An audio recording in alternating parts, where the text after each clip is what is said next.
Hello, I'm Scott Bogey here with Jose Soto ahead of his fight against Tyree Sutton. How are you doing today? Good, Scott. Doing good. Now, this is your pro debut. How are you feeling ahead of that? Feeling good. We're finally here. Get to make my pro debut. Excited for that. Camp's been nice. And you two were supposed to fight each other before on the Daukaus middleweight card a few months ago, and then that got rearranged. He got a new opponent. How has that been having that setback? Yeah, I mean that's kind of been the theme of my career, trying to make my pro debut. Commissioners in certain states just won't let me fight. That's what happened. We were hoping that PA would let me fight, being that there was a new guy in the seat, but he chose not to let me fight. So we found a way to get someone in Jersey, Nick Lumbo, who's a very good guy. I know him personally. He's allowed me to fight as an amateur, and he's granting me the opportunity to fight as a professional as well. Exactly. And even though this is your pro debut, you have had some experience as a professional under Fury Grappling. How has that experience been? It's been good. It's been good. I think I've done only about two, but the recent Yeah, one was a good get the action back in. I haven't a bit, so being out there on that stage with the crowd, it was nice to get that experience before this fight. and at the start of your whole career, you were unfortunately went 0-4. However, you have been able to change that around, and in the last four fights, you were able to get the victory in all of them. What was it that got you that change? I really had to do evaluating. When I first started out, very ambitious, very eager to go out there and compete. And I just kind of took the opportunities as they came. I found a guy that I was familiar with, told me he can get me a fight, and very excited about it, wanted to make it happen. He made the moves to make it happen, and we were just trying to there and compete. Going out there though, I started to understand very quickly that I didn't have the experience that was needed to go out there and compete. Yeah. Though I had the heart and the mentality, the experience wasn't there. I wasn't getting the proper training, and that's very important. So, going through that and trying to really figure it out has been a process. And when I got to the point that I made my fourth loss, I really had to check myself, reevaluate Yeah. things out, and it didn't actually happen until I found the new gym that I'm with now, Web MMA, Marquez MMA. I had my first fight with them and I lost that fight, but I think that was more of a statement of being willing to take fights as I did before and still knowing that I'm willing to do what it takes to break through, to figure it out. And they saw that, they understood that. And even though I lost that last fight, they saw a lot of potential and we figured it out. We found a way to go out there and get the win. And when you did have that fourth fight, was there any part of you which was just thinking of just hanging it up? Um, I would say the third fight, really. The third fight was the fight that I was kind of like, this might not be it, you know. Losing that third fight, I was still with my previous team and not really having the structure and the coaching staff to really get me to that next level was something that I was aware of and I wasn't sure where I was going to find that at. And that's probably where I felt like it might be time to hang it up. And I remember talking to myself, telling myself that I was going to quit and hang it up. But I had a conversation with myself even before all of that that I told myself that I wouldn't get in my way, even through that, even with Yeah. those difficulties and losing, and telling myself, reminding myself that no matter what, I was going to find a way, and I did. I found a new team, found new coaches, better structure, better system. Despite me even still losing, I was with that team for maybe about a month and a half before I got a fight. It was a short notice fight on a big promotion, Cowboy Fight Series for Cowboy Cerrone, and the opponent I had was a two-time Division II national champion, who's a Yeah. very credentialed.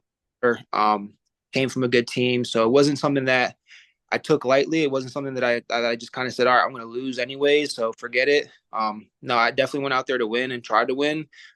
I lost, but that was something to show my coaches that no matter who it is, I'm willing to fight, and that's something that they looked at and saw. So we got through.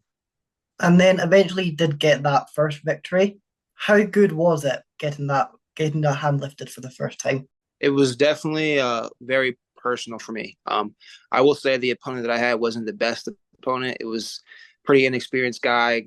Wasn't really anybody that probably should be fighting, but to go out there and get the win, that was personal for me, and it meant a lot to go through all that stuff that I went through, and to finally break through, a lot to me. And I remember kneeling down, almost crying, hugging my coaches, embracing them, and being thankful for what they've done for me. And I remember after that fight, the promoter of that promotion came up to me and told me that it's very important that I remember that winning is contagious. And once you start winning, it's going to keep happening. And that's something that's stuck with me ever since. And I'm just infected by it. Yeah, exactly. And you were able to start building on from that win. You were able to get two championship matches, and I think it was the SF light heavyweight champion, and it was the WKA middleweight title. Yes. Yep. What was that move to go from the light heavyweight to the middleweight division? So really it just came down to the time off that I've had. Obviously I'm looking to grow into my body. I'm not one that's trying to be a weight bully. I'm Yeah, growing, I'm young. So it was really just a matter of my weight where I was at that time and not having the competition and being very inactive. I picked up some weight. So when I got the opportunity to fight, I wanted to just slowly ease my way back down, make that 205 weight so that when it came time and I knew that I'd have another fight, that I'd make that slow decline into the middleweight division. And that's kind of what's going on here now. It's been 2 years since I fought last, so I picked yeah, up some weight. I had to come back down a little bit, going at 205, but I plan on going to 185 after this fight. exactly. And you do have the Chris Dawkins on the card, who is the champion of Kyle Dawkins. Do you feel like that could help you put a wee bit, get your name in the Dawkins family? What do you mean by that, if you don't mind me asking? So Chris Dawkins is obviously fighting on this card. Do you feel like with a good, impressive win on this card, your name could still be in that mix? Yeah, absolutely. I mean, a lot of guys are familiar with me. I've got the right people around me. They're connected through the CFFC very well. All I got to do is go out there and do what I do, and the moves will be made. The opportunities will create themselves. And do you feel like this fight is you're just seeing it as just a warm up fight for that? Just get yourself back in there, get some ring to get some octagon time once again. I know you won't be underestimating Tyree, but is this just a get your feet back in the octagon? No, this isn't. I wouldn't say a tune-up by.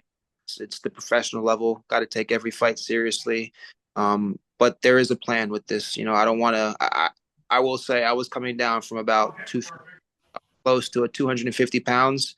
So coming down in weight, I didn't want to make that drastic drop to 185. So I wanted to be smart about it, come down slowly, let my body kind of get acclimated. And I knew that it would line up well to take this light heavyweight fight. I'm a big guy. You know, I know I can fit into the middleweight and light heavyweight division very well. And is this the only time we'll see you at light heavy, or do you feel like you're going to mix between the two weights? For now, I mean, for now, definitely want to do work in the middleweight division. But you know, I've got a plan. And how is your contract situation with Cage Fury? Is it just a one fight deal and then you renew it afterwards? Is it a multi fight deal? And can you fight other organizations? Definitely a one fight deal. I'm sure I'll have the opportunity to fight for other promotions. Um, but I'm a loyal guy. You know, these guys put in a lot of effort for me to get this fight and to be able to turn pro. So whatever card they have, I'll take. As long as the commission will let me fight, as long as these guys are willing to speak for me, I'll stand up, I'll go out there and perform. Exactly. And how important do you feel like Cage Fury is in getting your name out there? Obviously, it is on the UFC Fight Pass, so that will bring more eyes into the attention, as well as it being a title fight as well. Well, not obviously not your fight, but on the card. Yeah. No, this is definitely the platform that you want to be on if you're looking to get to the UFC. These guys, they do it similar to the UFC. I've been to fight weeks in Vegas for my teammates who are also in the UFC and to see what they do there, the UFC speaking, and then also being part of like CFFC backstage with teammates and stuff. There's a lot of similar things going on. So going out there, getting used to that atmosphere, those variables is very important. And then, obviously CFFC is one of the main feeders to the UFC. Yeah, So being on dominating, having impressive wins, your name's gonna go around. exactly. And the UFC have been able to get lots of people from K Fury. I know it's like Shane Burgos, Kyle Dawkins, who went to the UFC, came back. You have two guys on your one, Chris Dawkins and Tafun. So do you feel like this is a organization where a lot of eyes are on you? You are able to get that next step into the UFC. Absolutely. And that has nothing to do with me. I just got to go out there and do what I Yeah, do. Guys have built the platform for themselves to get people so invested, so involved with CFFC. CFFC is a very popular promotion in the East Side. Even I'm sure they're looking to expand to the West Coast too. But just the whole eastern part of America, these guys are looking to dominate and get people to know about the promotion. So the more popular they are, the better it is for the fighters on the card to go out there and make a name for themselves. and with this fight, also you and Tyree have got a good wrestling background between them. Do you feel like that's going to be showcased during this fight, or do you feel like that's just going to neutralize it and you're just going to stand and bang? I mean, for me personally, I'm a mixed martial artist. I have my wrestling background. I'm aware of his wrestling background. This is a fight, wrestling's Yeah, wrestling. I've wrestling. He's done his wrestling, but this is mixed martial arts. It's not just about wrestling. It's about stand up. It's about ground game. It's all of the above. So it's who's able to do it the best, and I believe it's me. exactly. And you have been able to showcase more recently what you have been able to do. What have you improved on the most since your last fight? Uh, since my last fight, what have I improved on the most? Really, it's just everything. Being able to mentally be stronger, physically knowing my body more, understanding what I'm doing, how my body is. I think really understanding the potential within is very important, and knowing that you can go out there and do whatever you set your mind to, and the more confidence you build in that mentally, the sky's the limit. There's no real uh ceiling for me as far as what I can do. This is my opportunity to show that. And obviously, because you're now becoming a pro, you now have got a lot more that you are able to showcase in the fights. I know you're now able to get like elbows in. Were you training with these during your amateur career, or because you weren't able to do that, that just wasn't part of the training? I would do it on my own occasionally here and there, but now that I know that I'm turning pro, I definitely have my knee pads on, my elbow pads on, and we're sharpening up the skills in every avenue. And did you always know that eventually you were going to turn pro, or was it just a case of you're building yourself as an amateur, and when the time comes, you'll turn pro, but you just weren't thinking that far ahead? I always wanted to go pro, and that was something that I probably would say is like the biggest mental obstacle is all the work that I've put in, all this time, through the amateurs and just training in general since I started back in 2018. It's it's been big bearing in mind because all this work that I put in, and for me, it's not like everyone else. Everyone else can kind of Yeah. make that decision. Coaches, they go, oh, we'll turn you pro after X amount of years or after X amount of fights. Whereas for me, it didn't matter how many years went by, how many fights went by.